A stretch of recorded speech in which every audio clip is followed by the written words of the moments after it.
नमस्कार, मी डॉक्टर सुमेधा भोसले. मुद्द्याची गोष्ट या आमच्या चॅनलमध्ये तुमचं खूप खूप स्वागत. पहिली मालिका आहे मी आणि माझं आनंदी जीवन. आनंदी जीवन म्हणजे आनंदी शरीर आणि आनंदी मन. असं म्हटलं जातं आनंदी मन हे नेहमी आनंदी शरीरातच वास्तव्य करतं.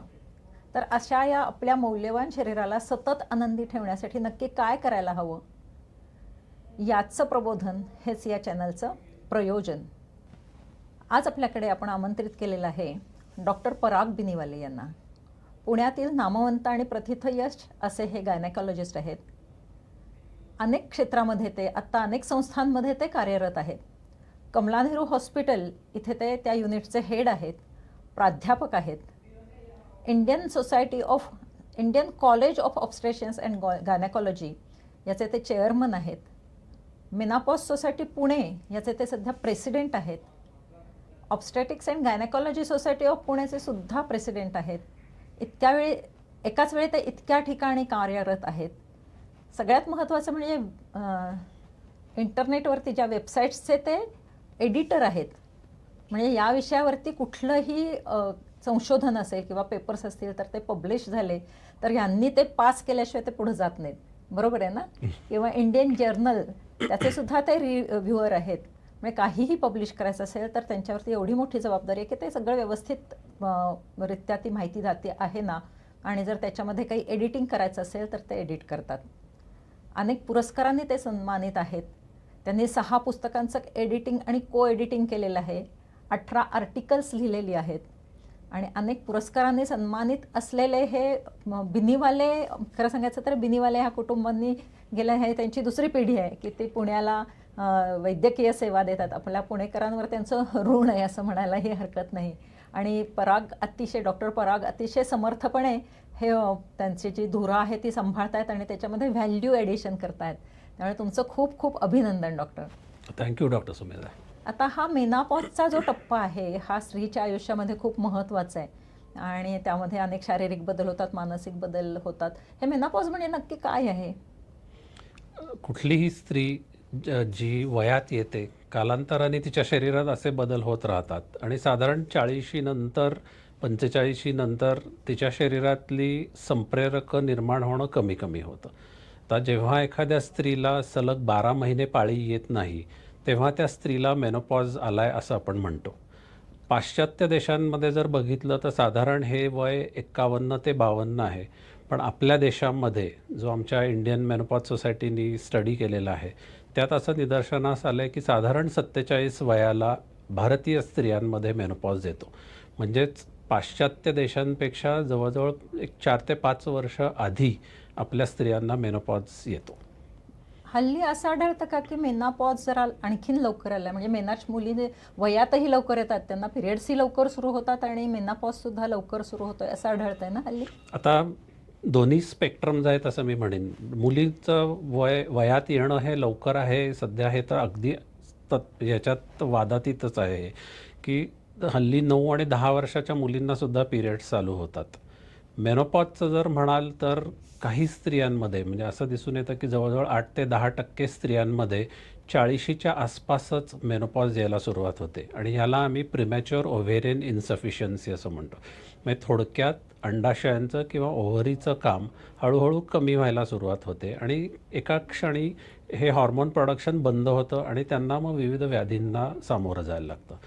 त्याचबरोबर असंही दिसून येतं आहे की काही स्त्रियांमध्ये म्हणजे साधारण एक 10 ते 15% स्त्रियांमध्ये पाळी जाण्याचं वय हे उशिरापर्यंत आहे. म्हणजे जरी 47 हे ॲव्हरेज वय असलं तरी 40, 48, 50, 52 वयांपर्यंत काही स्त्रियांची पाळी चालू राहते. अर्थात शास्त्रीयदृष्ट्या जर आपण बघितलं तर 55 वयापर्यंत स्त्रीला मेनोपॉज येऊ शकतो आणि त्याच्या पुढे जर मेनोपॉज आला तर त्याला आम्ही डिलेड मेनोपॉज म्हणतो. अच्छा, आणि मग तो पेरीमेनोपॉझल पिरियड म्हणतात तो कुठला? साधारण मेनोपॉजच्या 4 ते 5 वर्ष अलीकडचा जो काळ असतो याला आपण पेरीमेनोपॉज असं म्हणतो. म्हणजे या काळात होतं काय की ओव्हरीजमध्ये बीज निर्मिती असते ती थोडीशी अनियमित होते.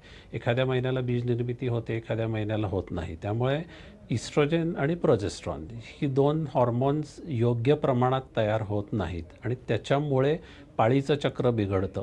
पाळीचं चक्र जसं बिघडतं त्याचबरोबर हेवी मेन्स्ट्रुअल ब्लिडिंग किंवा जास्ती रक्तस्राव होणं यासारख्या व्याधी या स्त्रियांमध्ये दिसतात. आणि त्याचबरोबर काही वेळेला हॉट फ्लॅशेस किंवा मूड स्विंग्स, इरिटॅबिलिटी अशासारख्या गोष्टीसुद्धा या खूप कॉमनली दिसून पेरिमेनोपॉझल येतात. मध्येच दिसून येतं. पेरिमेनोपॉजमध्येच ह्या सगळ्या गोष्टी गोष्टी दिसायला दिसायला. सुरुवात होते. आणि आमच्या दृष्टीने ते खूप महत्त्वाचं आहे, कारण आपण ज्याला विंडो ऑफ अपॉर्च्युनिटी म्हणतो, की जिथे एखाद्या स्त्रीला मेनोपॉजचे त्रास सुरू झालेले आहेत, तर ते आपण लवकरात लवकर शोधून काढू शकतो आणि त्यांची योग्य मार्गाने उपचार पद्धती करू शकतो, ज्या योगे पुढचा त्यांचा काळ हा कमी त्रासाचा होईल. बरं.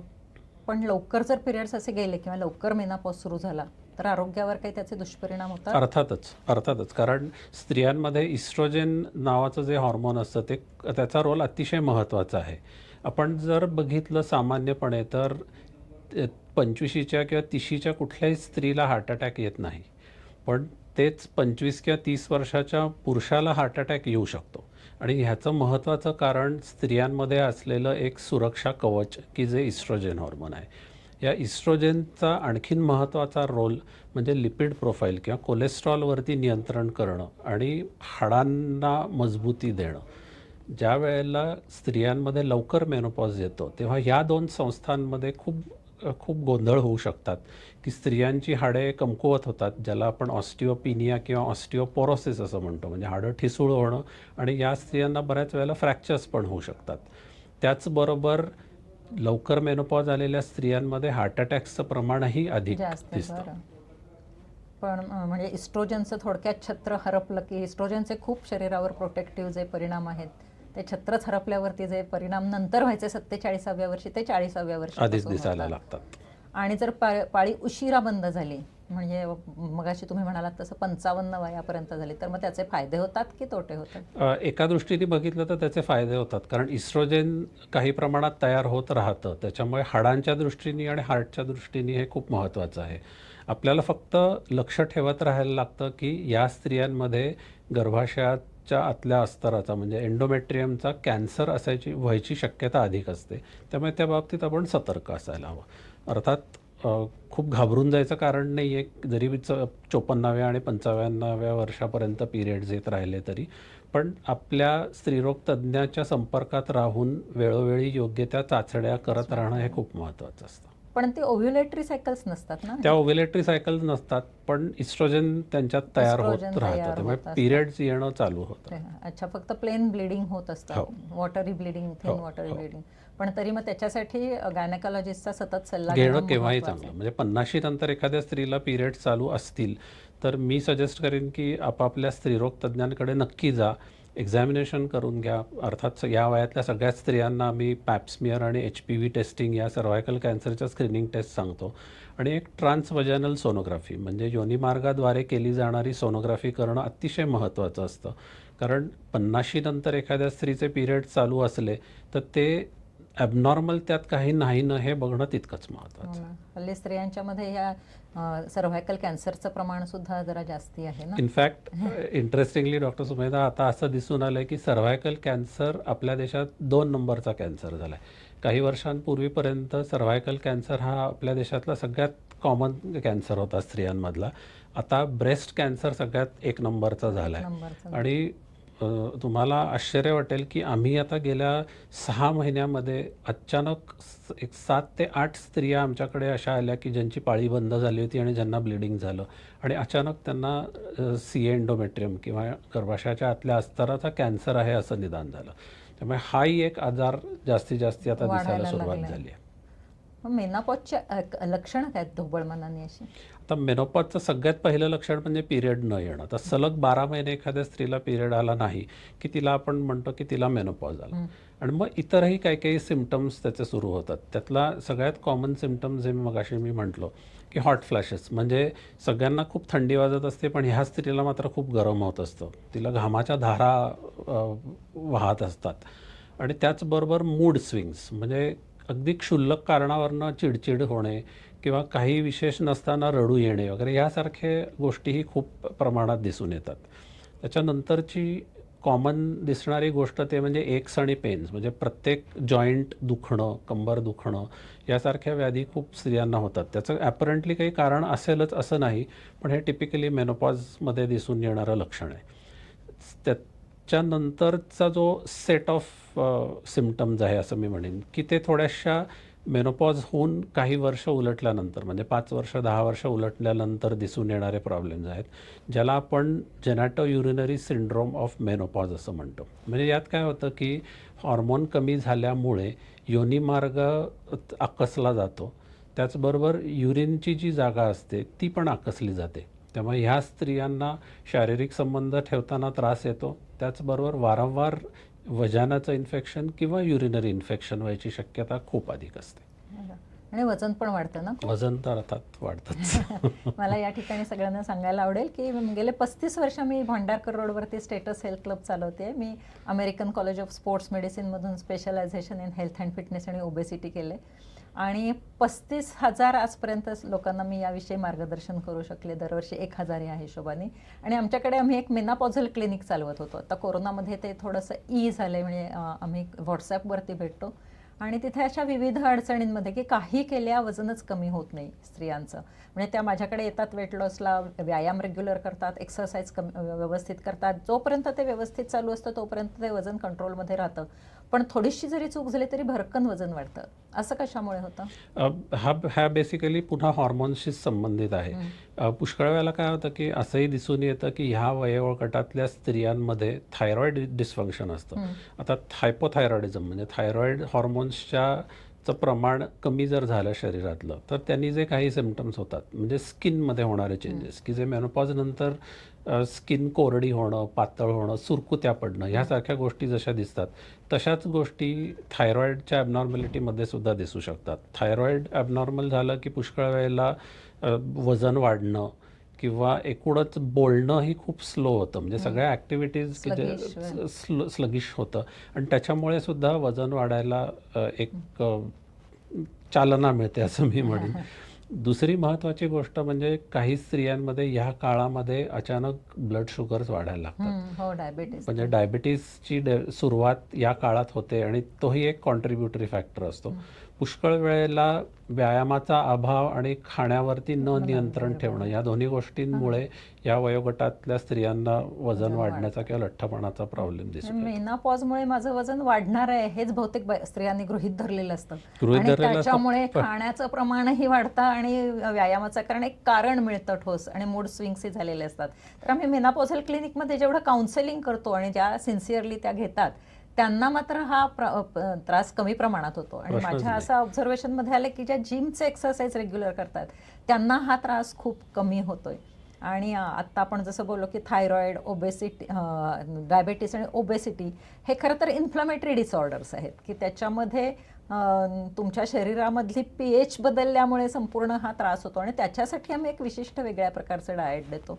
आणि हल्ली आम्ही व्हॉट्सॲपवरती पण हे कार्यक्रम घेतो आहोत आणि चांगलं चालू आहे ते. पण तरीही स्त्रियांना असा तुम्ही निरोप द्या की मानसिकदृष्ट्या त्या दृष्टीने तुम्ही काय सांगाल? म्हणजे मानसिक स्वास्थ्य जपणं मेनोपॉजमधलं पण खूप महत्त्वाचं आहे आणि इथे मी म्हणेन की त्या स्त्रीच्या घरातल्या लोकांचा खूप महत्त्वाचा रोल आहे. म्हणजे पूर्ण कुटुंबाचा रोल आहेच आहे, पण त्याचबरोबर तिच्या नवऱ्याचा किंवा पार्टनरचा अतिशय महत्त्वाचा रोल आहे. ह्या वयोगटातली स्त्री व्हल्नरेबल असेल असं मी म्हणेन, कारण तिचे मूड्स अचानक बदलतात किंवा तिला एकदम रडू येतं, ती एकदम अपसेट होते. पण आपण समजून घ्यायला हवं की हा हॉर्मोनल इंटरप्ले आहे, की हॉर्मोन्स कमी जास्ती झाल्यामुळे होणारा हा प्रॉब्लेम आहे. त्यामुळे पुरुषांनी त्या स्त्रीला समजून घेणं हेही तितकंच महत्त्वाचं आहे की हे फिजिओलॉजिकल चेंजेस आहेत. मे बी थोडेसे एक्झॅजरेटेड फिजिओलॉजिकल चेंजेस म्हणू, पण जर घरातल्या लोकांचा सपोर्ट असेल तर मेनोपॉजमधनं जाणं हे स्त्रीच्या दृष्टीने खूप सुकर होतं. नक्कीच. आणि हार्मोनल रिप्लेसमेंट थेरपीबद्दल काय सांगू शकतो आपण? तर हॉर्मोन रिप्लेसमेंट थेरपी इनफॅक्ट ही एक अतिशय उत्तम ट्रीटमेंट पद्धती आहे. ज्या स्त्रियांमध्ये मेनोपॉजचे खूप जास्ती प्रमाणात सिम्पटम्स दिसतात तर त्यांना या पद्धतीचा आपण अवलंब करू शकतो. पण हॉर्मोन थेरपीविषयी बोलायच्या आधी मी जनरल मेनोपॉजची मॅनेजमेंट आम्ही कशी करतो हे सांगतो. पहिल्यांदा ह्या वयोगटातल्या जेव्हा स्त्रिया आमच्याकडे येतात तेव्हा आम्ही त्यांची क्लिनिकल एक्झामिनेशन करतो. म्हणजे त्याच्यात वजायनल एक्झामिनेशन असते, ब्रेस्ट एक्झामिनेशन असते. मग काही स्पेसिफिक टेस्ट्स असतात किंवा चाचण्या असतात ज्या आम्ही सजेस्ट करतो, ज्याच्यामध्ये हिमोग्रॅम, थायरॉईडचं टेस्टिंग असतं, शुगर टेस्टिंग असतं, लिपिड प्रोफाईल असतं आणि युरिन एक्झामिनेशन असते. अर्थात B12, D3 यासारख्या चाचण्या करणं ही काही वेळेला महत्त्वाचं ठरतं, कारण अचानक आपल्याला निदर्शनास येतं की एखाद्या स्त्रीचं D3 खूप कमी आहे आणि मग तिला सप्लिमेंट देणं हे महत्त्वाचं असतं. त्याच्यानंतरची पुढची टेस्ट म्हणजे पॅप स्मिअर आणि HPV. HPV म्हणजे ह्युमन पॅपिलोमा व्हायरस आणि हे को टेस्टिंग करावं असं आता गव्हर्नमेंट ऑफ इंडियाचं म्हणणं आहे. एकदा को टेस्टिंग आपण केलं, तो रिपोर्ट नॉर्मल आला की पुढचे 5 वर्ष पुन्हा ही टेस्ट करण्याची आवश्यकता नसते. आपण नुसताच जर पॅप स्मिअर करत असू तर तो दर 3-3 वर्षांनी मात्र करत राहायला हवं. त्यानंतरची पुढची महत्त्वाची टेस्ट ती म्हणजे सोनोग्राफी. सोनोग्राफी जेव्हा आपण करतो त्यावेळेला ॲब्डोमेन म्हणजे पोटाची सोनोग्राफी आणि पेल्विसची म्हणजे कटिभागाची हे करणं तितकंच गरजेचं आहे. गर्भाशयाचा आकार कसा आहे, त्याच्यावरती कुठला आजार नाही ना, म्हणजे गर्भाशयाच्या गाठी म्हणा, एंडोमेट्रिओसिस म्हणा, असा काही आजार नाही ना, हे बघणं महत्त्वाचं असतं. गर्भाशयाच्या आतलं अस्तराची जाडी किती आहे हे पण आपल्याला बघायला हवी, कारण काही स्त्रियांमध्ये मेनोपॉजच्या आसपास खूप जास्ती प्रमाणात रक्तस्राव होतो आणि त्यांना पॉलिप म्हणून एक आजार असतो, म्हणजे गर्भाशयाच्या आतल्या अस्तराच्या या गाठी झालेल्या असतात. तर हे सगळं चेकअप झाल्यानंतर आपण पहिली गोष्ट सांगतो ती म्हणजे लाईफस्टाईल मॉडिफिकेशन. आता लाईफस्टाईल मॉडिफिकेशन जेव्हा आपण म्हणतो तेव्हा न्यूट्रिशनिस्ट बरोबर आम्ही सजेस्ट करतो की पेशंटनी एक सेशन घ्यावं आणि डाएट किंवा न्यूट्रिशन कसं असावं हे समजून घ्यावं. अगदी आणि गरजेचं आहे. त्याचबरोबर निदान 45 मिनटं रोज काही ना काहीतरी व्यायाम, म्हणजे आठवड्यातले 5 दिवस तरी त्या स्त्रीनी व्यायाम करावा अशी अपेक्षा असते. आता व्यायाम कुठल्याही प्रकारचा करू शकतात, म्हणजे तुम्हाला जिमचा व्यायाम आवडत असेल तसं करायला हरकत नाही, पण एरोबिक एक्सरसाइज खूप महत्त्वाचे आहेत. सायकलिंग, स्विमिंग, इनफॅक्ट काही झुंबा किंवा इवन डान्स ह्यासारख्या गोष्टी करणंसुद्धा करायला हरकत नाही, कारण त्यातनं व्यायामही होतो आणि तेवढ्याच मनही रमतं. करमणूकही होते. ह्या 2 गोष्टी ह्या सगळ्या स्त्रियांना मॅन्डेटरी आहेत असं मी म्हणेन, कारण व्यायाम करायलाच नुसते हवा. औषधोपचार करून ट्रीटमेंट देऊन हे सिम्पटम्स घालवणं ही अतिशय चुकीची गोष्ट आहे. त्यामुळे लाईफस्टाईल मॉडिफिकेशन हे पहिलं करावं. त्याच्यानंतर साधारण 1-2 महिने या स्त्रियांना आम्ही ऑब्झर्व करतो आणि मग त्यांच्याशी डिस्कस करून आम्ही त्यांना काय ट्रीटमेंट द्यायची हे ठरवतो. आता ट्रीटमेंट जेव्हा आपण देतो त्याच्यात जनरल प्रिस्क्रिप्शन जर बघितलं तर आपण कॅल्शियम, व्हिटॅमिन डी हे सर्व स्त्रियांना देतो. इन जनरल असं दिसतं की 30 नंतर हाडं हळूहळू ठिसूळ व्हायला लागतात आणि आपण जसे एक्सरसाइज स्त्रिया करत राहतील त्या हाडांना बळकटी मिळायला फायदा होतोच. त्याचबरोबर कॅल्शियम आणि व्हिटॅमिन डी देणं अतिशय महत्त्वाचं आहेच आहे. आता जेव्हा स्पेसिफिक सिम्पटम्स काही असतात त्याप्रमाणे आपण थेरपी ठरवतो. आता मेनोपॉझल हॉर्मोन थेरपी, ज्याला पूर्वी HRT असं म्हणायचे, तर ह्याच्यात 2 प्रकारची औषधं आपण देतो, एक इस्ट्रोजेन आणि प्रोजेस्ट्रॉन, आणि त्याची कॉम्बिनेशनसुद्धा अवेलेबल आहेत की जी आपण स्त्रियांना देऊ शकतो. आता ह्या ज्या गोळ्या असतात ह्या खूप स्वस्त नाही आहेत, ह्या थोड्या महाग आहेत गोळ्या. किती खर्च येतो जवळजवळ तरी? 1200-1300 रुपये एका पॅकची किंमत असते, आणि म्हणजे तो एक पॅक महिन्याची महिन्यातून घ्यायचा. ही आणि आता ट्रीटमेंट किती असते. वर्ष घ्यायला लागतं? आता ही ट्रीटमेंट नॉर्मली चालू केली, पण अर्थात ही मेडिकल सुपरविजन खालीच चालू करायला हे हवी. महत्वाचं आहे. रँडमली कुठल्याही स्त्रीने या गोळ्या घेतल्या हे तिच्या दृष्टीने योग्य नाही. ह्या गोळ्या चालू केल्यानंतर 1 महिन्यानंतर आम्ही पेशंटना फॉलोअपला बोलवतो की त्यांना काही स्पेसिफिक वेगळे प्रॉब्लेम्स जाणवत आहेत का, त्याच्यानंतर वजनामध्ये काही फरक पडला आहे का, ब्लड प्रेशर आम्ही चेक करतो.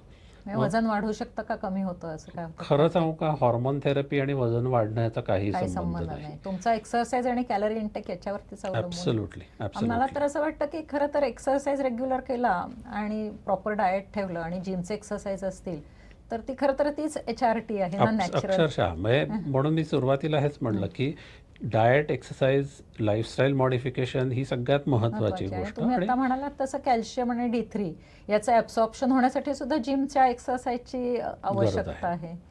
तर मग हे HRT दिल्यानंतरचं वजन वाढणं किंवा कमी होणं हे सुद्धा तुमच्या डाएटवर आहे? आणि कॅलरी इंटेक आणि कॅलरी आउटपुटवरती आहे, अक्षरशः हे HRT-मुळे कधीच म्हणजे मेनोपॉझल हार्मोन थेरपीमुळे कधीच वजन वाढत नाही. वाढत नाही. हा, वजन वाढतं कारण आपण आपला आहार आणि आपण करणारा व्यायाम याचं गणित कुठेतरी चुकतंय. गडबडतं. हा. आणि मग साधारण किती वर्ष घ्यायला लागतं ही HRT घेतली आता तर? किती वर्ष घ्यायची हा आम्ही म्हणतो की हा इट्स अ शेअर्ड डिसिजन. म्हणजे त्या स्त्रीला औषधं चालू केल्यानंतर कसा फरक पडतोय ह्यावरती मुख्य आम्ही ठरवतो की हे किती दिवस चालू ठेवायची. तर साधारणपणे 3 महिने हॉर्मोन थेरपी घेतल्यानंतर डिटेलमध्ये आम्ही डिस्कशन करतो पेशंटशी की तिला किती फायदा झालेला आहे, किती तोटा झाला आहे. जर तिला फायदा झालेला असेल तर मग आपण त्याचा डोस टेपर करू शकतो. म्हणजे अच्छा, एकदम हॉर्मोन्स बंद नाही एकदम करायचं. बंद करायच्याऐवजी आपण तो डोस टेपर करतो. 3 महिने कमी डोसमध्ये त्याच गोळ्या देतो आणि मग त्याच्यानंतर तिला सिम्पटम्स कसे आहेत त्याप्रमाणे बंद करायचा निर्णय घेतो. समजा एखाद्या स्त्रीने हॉर्मोन थेरपी घेणं बंद केलं आणि परत 1-2 महिन्यांनी तिला त्रास सुरू झाला तर हॉर्मोन थेरपी द्यायला काहीच हरकत नाही. पण ते पेशंट सिलेक्शन हे अतिशय महत्त्वाचं महत्त्वाचं आहे. असतं आणि आमच्या इंडियन मेनोपॉज सोसायटीने त्याच्यासाठी खूप छान फ्लो डायग्राम दिलेला आहे आणि तो जर आपण फॉलो केला तर तुम्ही चुकण्याचं कारणच नाही. म्हणजे तुम्ही काय आहे योग्य त्या फ्लो पेशंटला डायग्राममध्ये? ते त्याच्यात बेसिकली आपण डिटेल हिस्ट्री घेतो की एखाद्या स्त्रीला मायोकार्डियल इन्फार्क्शनची हिस्ट्री असेल किंवा स्ट्रोक झालेला असेल, थ्रॉम्बोएम्बॉलिझम झालं आहे का किंवा कुठले जेनेटल कॅन्सर्स झालेले आहेत का, स्पेशली ब्रेस्ट कॅन्सर. लाईफ तर थ्रेटनिंग ही सगळी अशी डिसऑर्डर्स. हिस्ट्री घेऊन तिची कार्डिओव्हॅस्क्युलर कपॅसिटी कशी आहे हे बघितलं जातं आणि मग ठरवलं जातं की ती एलिजिबल आहे का नाही. म्हणजे आणि आधी ती क्लिनिकल टेस्टिंग, मग तुमचं ॲक्च्युअल डायग्नोस्टिक टेस्ट आणि मग तुम्ही डिसिजन घेता की Correct. त्यांना द्यायचं की नाही. आणि दिल्यानंतर जर सिम्पटम्स कमी, कारण तसे त्रासदायक सिम्पटम्स पाहिले तर फक्त हॉट फ्लॅशेस आणि मानसिक हे आहे. आणि जर नॅचरली कमी होत असतील तर you will not insist for the hormonal therapy. म्हणजे जास्ती कल मला वाटतं डॉक्टरांचाही HRT देण्याकडे नसतो ना सहसा. आता माझ्यासारख्या काही डॉक्टरांना हॉर्मोन थेरपी द्यायला आवडते कारण त्याचे फायदे खूप आहेत. योग्य स्त्रीला योग्य डोसमध्ये जर आपण हॉर्मोन थेरपी दिली तर त्याचे खूप फायदे आहेत. बरं. त्यामुळे अर्थात स्त्रीने ठरवायचं असतं की तिला हे हवं आहे का हवंय की नाही. नाही. हो ना. असं एक रॅन्डम प्रिस्क्रिप्शन किंवा जनरलाइज प्रिस्क्रिप्शन आपण कधीच देऊ शकत नाही. त्या स्त्रीच्या गरजेप्रमाणे आपण देतो. म्हणजे उदाहरणार्थ काही स्त्रियांना जेनॅटो युरिनरी सिंड्रोम ऑफ मेनोपॉज असतो. म्हणजे मगाशी मी म्हटलं त्याप्रमाणे योनिमार्गाचा कोरडेपणा होतो किंवा रिपीटेडली युरिनरी इन्फेक्शन्स होतात. तर अशा स्त्रियांना आपण लोकल हॉर्मोन थेरपी देतो. म्हणजे तोंडानी गोळ्या देणं अशा स्त्रियांना उपयोगी ठरत नाही. तर त्यांच्यासाठी इस्ट्रोजेनची क्रीम्स किंवा जेल्स उपलब्ध आहेत की ज्यामुळे त्यांचे हे सिम्पटम्स असतात ते आपले आपले कमी होऊन जातात. मग हे HRTला पर्यायी ऑप्शन्स काही आहेत अजून? आता आयसोफ्लेवॉन्स जी आहेत, स्पेशली सोया आयसोफ्लेवॉन्स की ह्यासारख्या इवन सोयाचे सगळे प्रॉडक्ट्स या सगळ्यांमध्ये प्लांट ओरिजिनची इस्ट्रोजेन्स असतात. म्हणजे ती वीक असतात खूप, पण त्याचाही काही प्रमाणात वापर करू शकतो आपण. त्याच्यामुळे सिम्पटम्समध्ये किती फरक पडतो हे मात्र वादातीत आहे. कारण काही स्त्रियांना त्याचा उत्तम फरक पडतो, काही स्त्रियांना बिलकुल त्याचा उपयोग होत नाही. पण ह्या डायटरी सप्लिमेंट जेव्हा आपण देतो सोयासारखी, त्यांनी अपाय तर नक्की होत नाही नक्की होत स्त्रियांना. नाही. बरोबर. आता ह्या रजोनिवृत्तीच्या नैसर्गिक टप्प्यात शारीरिक मानसिक जे आजार होतात त्याच्यामध्ये HRTला रिप्लेस करणारं आणखीन काही सांगता येईल का आपल्याला? म्हणजे आहार स्पेसिफिकली कसा असायला हवा किंवा एक्सरसाइज कोणते करायला हवेत? आपण बोललोच एरोबिक्स करायला हवं, पण मग मेडिटेशन प्राणायामचा वगैरे मेडिटेशन प्राणायामचा नक्कीच फायदा होतो. आणखीन एक महत्त्वाची गोष्ट ह्या मेनोपॉजच्या वयातल्या स्त्रियांची ती म्हणजे स्लीप हायजीन. कारण काही स्त्रियांना इतर त्रास काही होत नाही पण त्यांची झोप खूप डिस्टर्ब होते. त्यामुळे झोप डिस्टर्ब जर झाली असेल तर अर्थात आहाराबद्दल आपण पहिलं त्यांना जागरूक करायला लागतं की त्यांनी संध्याकाळचं जे जेवण असतं ते खूप लवकर घेणं, म्हणजे 7च्या सुमारास घेणं हे गरजेचं असतं. आणि जेव्हा त्या झोपायला जातात त्याच्या साधारण 2 तास आधी आपण स्क्रीन टाईम पूर्ण बंद करतो. म्हणजे TV, कम्प्युटर, फोन यापासून दूर राहणं हे अतिशय महत्त्वाचं असतं. निळा लाईट आला की आणि मेलेटोनिनवरती छान डार्क रूममध्ये त्यांनी झोपण्याचा प्रयत्न करावा. आणि बहुतांशी स्त्रियांमध्ये एवढं जरी केलं तरी त्यांचे झोपेचे प्रॉब्लेम्स असतात ते दूर होतात.